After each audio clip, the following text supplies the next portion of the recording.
السلام عليكم ورحمة الله وبركاته. اللهم صل وسلم وبارك على سيدنا محمد. ايه الأهم من التسميد للنبات؟ أهم حاجة في حياة النبات الضوء يكون مناسب لطبيعة النبات. يعني عندنا نبات شمس مباشرة يبقى لازم يشوف شمس على الأقل 4 ساعات في اليوم، وده بقى بيشمل معظم نباتات الزينة اللي هي الشمس، زي الجهنمية والياسمين بأنواعه والفل والورد البلدي، بلس النباتات الفاكهة.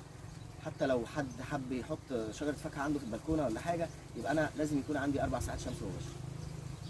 طيب اللهم صل على سيدنا محمد. يبقى احنا قلنا الضوء أهم حاجة. تاني حاجة هنتكلم عليها تنظيم الري. تنظيم الري عليه عامل مهم جدا. عليه عامل مهم إن النبات يفضل مكمل ويفضل شغال معايا.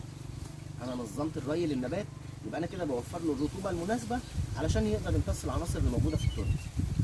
لا زود الري قوي ولا قلل الري قوي. يعني لما نيجي نخش نسقي النباتات بتاعتنا مش نكب الميه ونطلع نجري. بالنسبه للنباتات القصص مش نمسك الخرطوم ونسيب الخرطوم في المكان وبنسقي وخلاص. زي ما حد كان سالني قبل كده، انت بتسقي المشتل عندك ازاي والمشتل كبير وانت بتنظم الري ليه ازاي؟